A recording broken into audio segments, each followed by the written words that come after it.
बिस्मिल्लाहिर्रहमानिर्रहीम, अस्सलाम वालेकुम। प्रोग्राम एक्सपर्ट्स में मैं आपको खुशामदीद कहूँगी। नाज़रीन, जहाँ एक तरफ पाकिस्तानी अवाम की नज़रें पाकिस्तान और श्रीलंका के दरमियान जो इंतहाई अहम मैच इस वक्त हो रहा है उस पर लगी हैं और पाकिस्तानी क्रिकेट टीम मैच जीतने के लिए इस वक्त जान लड़ा रही है, वहीं दूसरी तरफ सियासी जमातें हैं वो सियासी मैच खेलने की तैयारी में है और उनकी नज़रें पाकिस्तानी अवाम को अपनी तरफ मुतवज्जो करने के लिए हिकमत अमली बनाने में मसरूफ़ हैं और वो कोशिश कर रही हैं कि ऐसे सियासी फैसले करें जिससे उनके इंतखाबी फतह यकीनी हो जाए। आज लाहौर में PMLN का इजलास हुआ जिसमें नवाज शरीफ की वापसी के लिए हिकमत अमली बनाई गई।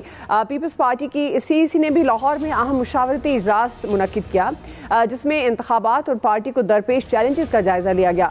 नाज़रीन, अगले इंतखाबात में पीपल्स पार्टी को दरपेश चैलेंजेस की निशानदेही खुद बिलावल भुट्टो जरदारी भी दबे लफ्ज़ों में करते आ रहे हैं और उसका इशारा आज कराची में होने वाली MQM और JUI की जो मीटिंग है उससे भी मिला, जिसके बाद मीडिया से बात की MQM के रहनुमा फारूक सत्तार साहब ने, जिन्होंने कहा कि 15 साल से सिंध पर सियासी वडेरों का कब्जा अब खत्म होना चाहिए। जबकि JUI के रहनुमा राशिद महमूद सोमरो ने कहा कि JUI, GDA और MQM मिलकर काम करेंगे। यूं सिंध में पीपल्स पार्टी के खिलाफ एक बड़े सियासी इत्तेहाद की खबरें अब हकीकत बन रही हैं। इस सारी सूरत हाल को मद्देनजर रखें तो गुमान ये पैदा हो रहा है कि तहरीक इंसाफ के साथ साथ पीपल्स पार्टी को भी आइंदा इंतखाबात में सख्त मुकाबले का सामना करना होगा। इस तमाम तर मामले पर बात मैं पैनल का तारुफ करवा देती हूँ। आज प्रोग्राम में मेरे साथ मौजूद हैं अयाज खान साहब, आमिर इलियास राना साहब, फैसल हुसैन साहब, नवीद हुसैन साहब और मोहम्मद इलियास साहब। मैं आप सबको खुशामदीद कहूँगी। फैसल साहब, मैं आपसे आगाज़ करूँगी, चूँकि पाकिस्तान पीपल्स पार्टी आपकी फेवरेट पॉलिटिकल पार्टी है तो मैं चाहूँगी कि आपसे ही आगाज़ किया जाए। सिंध में ज़ाहिर है पाकिस्तान पीपल्स पार्टी का राज है। फारूक सत्तार साहब कहते हैं कि 15 साल से सिंध पर सियासी वडेरों का जो कब्जा है वो ख़त्म होना चाहिए। अब ये जो एक इत्तेहाद की भी JUI और MQM, GDA, आपको लगता है कि ये पाकिस्तान पीपल्स पार्टी की साख को नुकसान पहुंचा सकते हैं?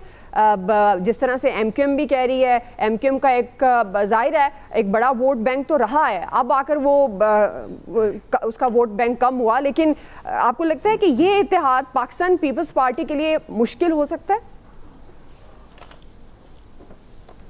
देखिए, इलेक्शन मैनेजमेंट जो है वो बिल्कुल एक अलग चीज़ है।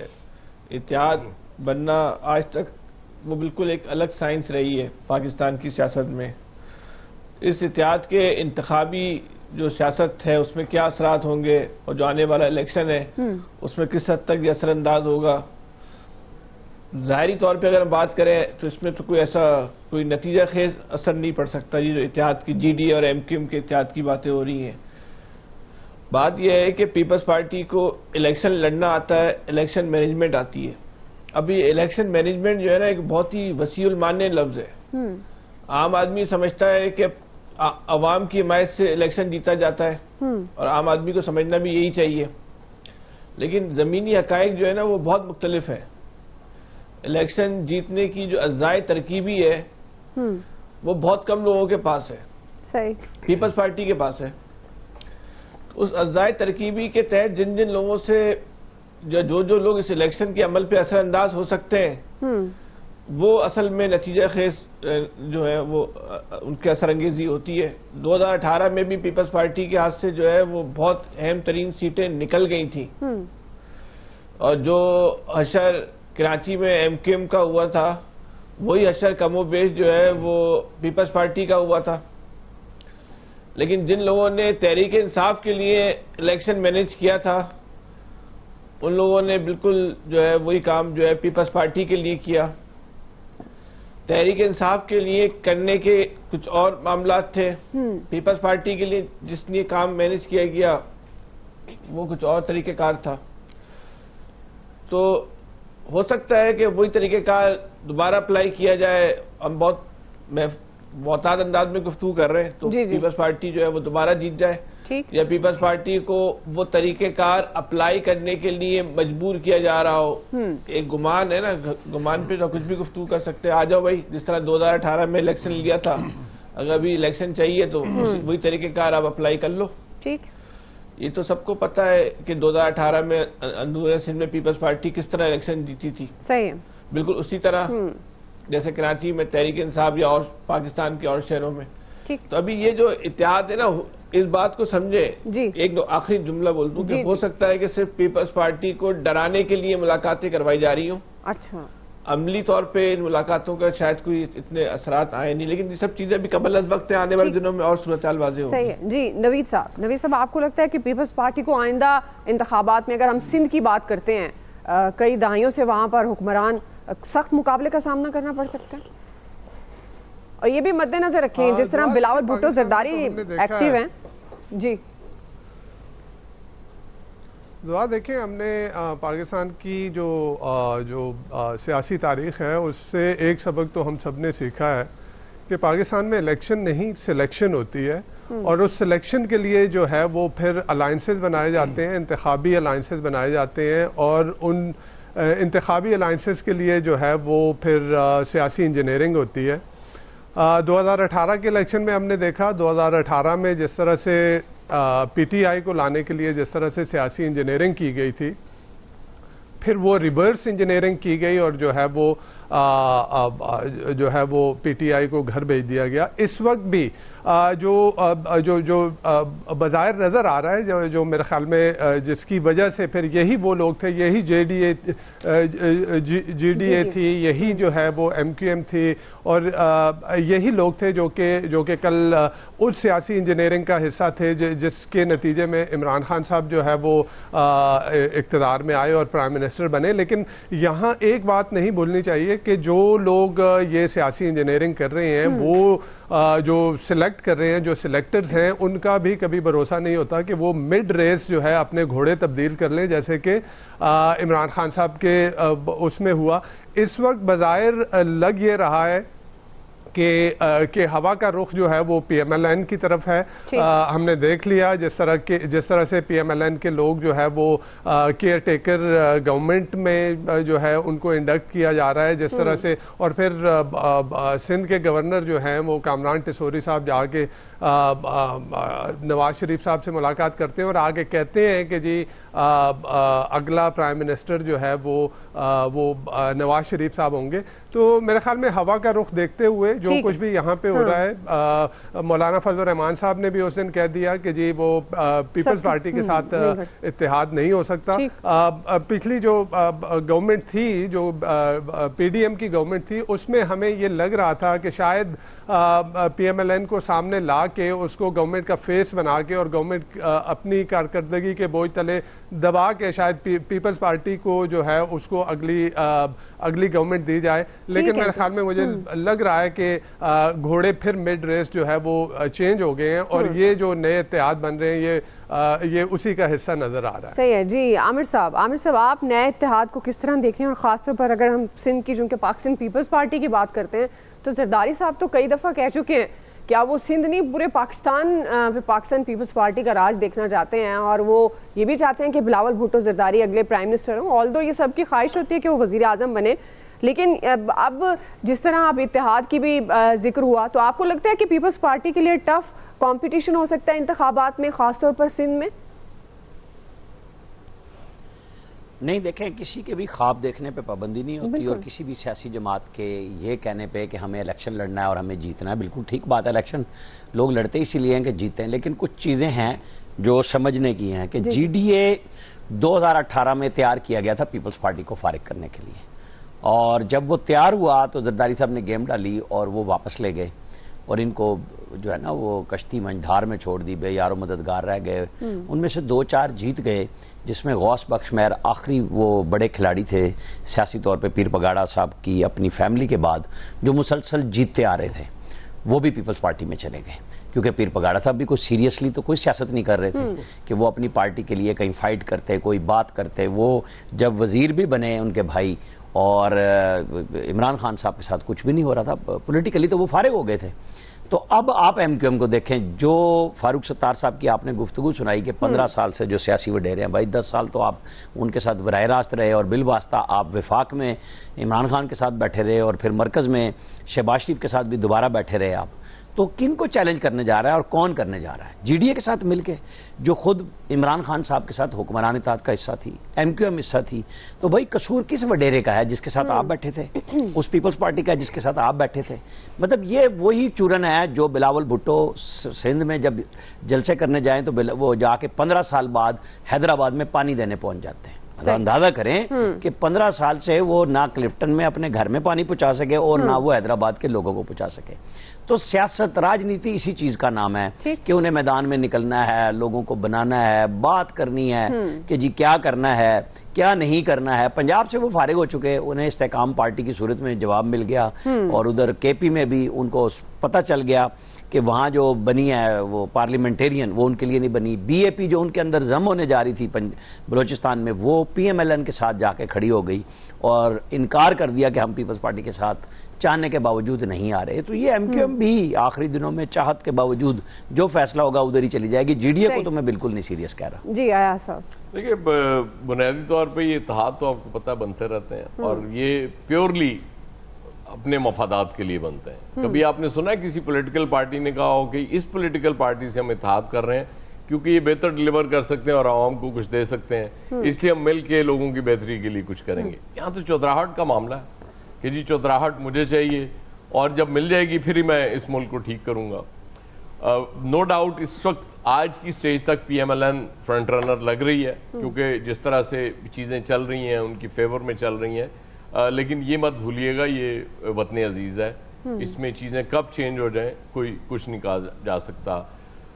बिलावल निकले हुए थे, जरदारी साहब बात कर रहे थे और यूं लग रहा था जैसे सिर्फ पीपल्स पार्टी अब एक पॉलिटिकल फोर्स रह गई इस मुल्क में।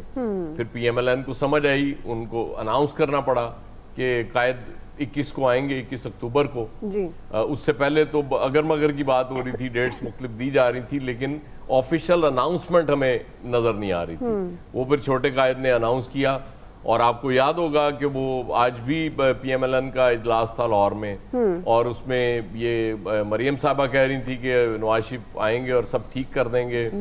और ये वही मरियम साहबा है ना जो कह रही थी कि शहबाज शरीफ आएंगे और महंगाई को रिवर्स गेयर लग जाएगा। और रिवर्स गेयर तो आपने देख लिया कि कितना जबरदस्त रिवर्स गेयर लगा था कि अभी तक भुगत रहे हैं हम और पता नहीं वो कब तो भुगतेंगे हम। वो रिवर्स गेयर लगाने की वजह कोई 7th गियर में उन्होंने डाल दी थी या शायद उससे भी कोई आगे कोई नया गेयर इजाद हो गया हो, तो वो तो हमें उस तरह से नजर आ रहा था।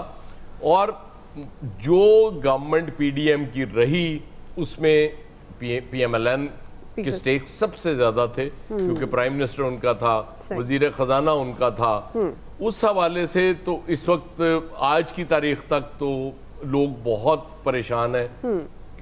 आप सर्वे करा के देख लें, आपको नजर आएगा कि मेजॉरिटी उनके खिलाफ है जो वो करके गए हैं। लेकिन इसके बावजूद ये चूंकि 2018 की हम हमेशा बात करते हैं कि जी 2018 में पॉलिटिकल इंजीनियरिंग हुई और पीटीआई को लाया गया, तो पीटीआई मैं समझता हूँ 2013 में तो पीटीआई से ज्यादा पॉपुलर पार्टी कोई नहीं थी इस मुल्क में। लेकिन उस वक्त ये तय किया गया कि नहीं, कायद को तीसरी बार लाना है। कायद आ गए। अब देखते हैं कि अगर ये तय कर लिया गया है कि कायद को फिर लाना है तो फिर जो मर्जी आप कर लें, कुछ नहीं हो सकेगा, कायद आ जाएंगे। सही, आपको तो वैसे मुबारकबाद देनी चाहिए। कायद आएंगे तो जाहिर है तो बड़े कायद हैं आपके जो आ रहे हैं। मेरे तो कायद ही वो हैं, छोटे कायद भी अपने ही हैं, लेकिन जाहिर है असल कायद वो असल मोहब्बत आपकी बड़े कायद के उनके साथ है। और आप लोग भी चूंकि वो तारीखी इस्तकबाल होना है इसलिए तैयारी कर रहे हैं। जो वजीर आज़म बन रहा हो उसके साथ आप बता दें एयरपोर्ट पहुंचना है या यहाँ से ट्रांसमिशन में बैठना है। नहीं, आप मतलब तैयारी कर लें उनके इस्तकबाल के लिए। इलियास साहब, लेकिन ये इस तरह जो है कि इलेक्शन से पहले या इलेक्शन से तो जाहिर है पीपल्स पार्टी को टफ टाइम देने के लिए उनकी जो इत्तेहादी जो माजी की जमातें थी उन्होंने तो ज़रूर इस तरह करना था। जाहिर है अगर वो भी अपने पॉलिटिकल स्ट्रेंथ दिखाएंगे, अपनी वेटेज दिखाएंगे, तो अगले इलेक्शन में अगर पीपल्स पार्टी को ज़रूरत हुई तो फिर मुफाहमत के बादशाह इनके पास चले जाएंगे।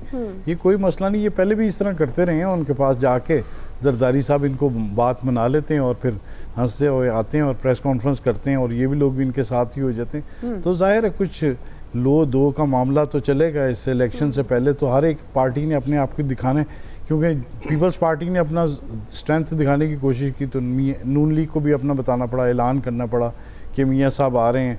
तो जाहिर है पॉलिटिकल गेम तो अब एक्टिव हुई है, तो जाहिर है ये जमातें भी सारी एक्टिव होंगी इलेक्शन से पहले। तो अब ये सारा दिखाएंगे अपनी स्ट्रेंथ ताकि ये जोड़ तोड़ जो है ये पहले कर लिया जाए। लेकिन इनसे इन जमातों के जो बड़ी जमातें हैं उनकी जानब से नून लीग भी और पीपल्स पार्टी ने भी सर्वे करवाए हैं अपने, देखें कि अवाम में उनकी कितनी मकबूलियत है। तो उनको कोई हौसला अफजा नहीं मिला, तो जाहिर है वो इसलिए निकले हैं कि वो कौन से स्टेप्स लें जिसकी वजह से वो अवाम में मकबूल हों और जाके इत्तेहाद बनाएं वो, ताकि इस इलेक्शन में जीतना इनके लिए ज़रूरी है, क्योंकि अगर नहीं जीते तो पीटीआई एक दफ़ा फिर बाउंस बैक करे या कुछ इस तरह होता है तो इनके लिए ख़तरा है, क्योंकि जितना इस वक्त इन्होंने एहतसाब का अमल शुरू किया हुआ है तो फिर एहतसाब रिवर्स हो जाएगा। तो ये जो तमाम सूरत हाल है इसको तमाम पॉलिटिकल जमातें वो देख रही हैं, हालांकि किसी का इलेक्शन लड़ने का इस वक्त दिल नहीं कर रहा, वो चाह रहे हैं कि जब तक अवाम में उनकी मकबूलियत वापस नहीं आती तो इसलिए अब देख लें मियाँ साहब को वापस लेके आ रहे हैं, क्योंकि उनको नून लीग को रखना है जिंदा, तो इस तरह करना पड़ेगा। जरदारी साहब ने भी आज सर जोड़े हुए हैं, बिलावल साहब भी आए हुए हैं, तो जाहिर है कोई आम फैसले करेंगे ताकि वो देखेंगे सिर्फ कराची नहीं पूरे मुल्क में उनके लिए ये एक बड़ा मसला है, ताकि बलूचिस्तान में भी उनकी गवर्नमेंट बने, कराची में बने, तो पंजाब में तो मुश्किल नज़र आता है। तो नून लीग के लिए इस वक्त पंजाब टफ हुआ है, तो जाहिर है कोई ना कोई सूरत हाल में ये सारे इस तरह करेंगे और हवा का रुख देखते हुए जो इत्तेहादी जमातें थी जो पीडीएम की, वो देखेंगे कि किसके साथ जाती हैं। पीपल्स पार्टी तो इनके साथ नहीं थी, लेकिन पीपल्स पार्टी की जानिब से उनको पता है कि उनके इस दफ़ा कितना टफ टाइम मिलेगा। बिल्कुल जी। अब पाकिस्तान पीपल्स पार्टी का जो लाहौर में इंतखाबी तैयारियों के लिए इजलास है, अब जाहिर है अहम फैसले वो भी वहाँ पर किए जाएंगे, और ख़ास तौर पर इंतखाबात ज़ाहिर है अब वो होने हैं, फरवरी मार्च की बातें हो रही हैं, तो ये तमाम जमातें उन इंतखाबात की तैयारी के लिए अपनी ज़ाहिर अपनी अलग अलग स्ट्रेटजी बनाएंगी, और इंतखाबी इत्तेहाद भी बड़े ज़ोरों शोर से बनते हुए इन दिनों में नज़र आते हैं। बहरहाल पाकिस्तान पीपल्स पार्टी को सियासी इत्तेहाद जो बना MQM, GDA और JUI की सूरत में क्या वो नुकसान पहुँचा सकता है या नहीं, एक्सपर्ट्स इस बारे में क्या कहते हैं आपने जाना। ब्रेक ले रहे हैं, ब्रेक से वापस आएंगे। दूसरा सवाल, इलेक्शन कमीशन का निगरान हुकूमत को ख़त, निगरान हुकूमत साबिक हुकूमत का तसलसल, ये कहा गया उस ख़त में। हम सवाल ही रखेंगे क्या ये तासुर दुरुस्त है, राय लेंगे ब्रेक के बाद। आया साहब आपसे आगाज़ करूँगी चूँकि ये जो निगरान हुकूमत साबिक हुकूमत का तसलसल इलेक्शन कमीशन के ख़त में ये तासुर सामने आया, तो आपके ख्याल में ये तासुर दुरुस्त है? ये काफ़ी हद तक दुरुस्त है दुआ। उसकी वजह ये कि कल स्पेशली जब फवाद हसन फवाद साहब का नाम आया फेडरल कैबिनेट के लिए, उससे पहले अहद चीमा मौजूद हैं, वो क्या नाम है उनका लाहौर वाले जो उमर सैफ, शायद वो जो IT के मिनिस्टर हैं, फिर एक चीज़ ओवरऑल एक तासुर मौजूद है कि PMLN के वो जो साबिक वज़रा है वो भी उनके काम आराम से होते जा रहे हैं, वो जहाँ जो चाह रहे होते हैं कर रहे होते हैं, इसलिए इस तासुर में तो कतन गलत होने का सवाल ही नहीं पैदा होता। ये तासुर बिल्कुल ठीक है। अब अगर तो वो एक्सटेंशन कहा जा रहा है उसको, उसकी पिछली गवर्नमेंट की PDM से ज़्यादा वो इनकी एक्सटेंशन लग रही है PMLN की, और अगर जाहिर है वो जो गैर जानिबदार सेटअप, वो क्योंकि यहाँ बातें तो सारी आइन और कानून के मुताबिक होती हैं ना, वो शाजिया मरी भी आपसे यही कह रही थी कि हम आइन और कानून की पासदारी के लिए यहाँ बैठे हुए, ये आइन और कानून के ही सारे पासदार हैं जो इस तरह से कर रहे होते हैं, जिसको जो सबसे ज़्यादा सूट कर रहा होता है वो सेटअप। जाहिर है अगर इलेक्शंस इस सेटअप ने कराने हैं जो इंतहाई गैर जानिबदार है, मतलब विद इन कोर्ट्स जो नजर आ रहा है, तो फिर तो आप समझ लें कि बाकी पीपल्स पार्टी का चीखना भी गलत नहीं है। खैर वो PTI तो इस वक्त वैसी मुश्किल में है, PTI के साथ सिर्फ रोला यही बनेगा कि शायद कैंडिडेट्स नहीं होंगे उनके पास, वोटर्स तो मौजूद हैं, और ये भी शायद इस मुल्क में पहली बार होगा। मैं कथा कलामी साहब एक दफा फिर हम जाएंगे, शाजिया मरी साहिबा बात करेंगे। कारकुन को भी अपनी राय देने का हक है।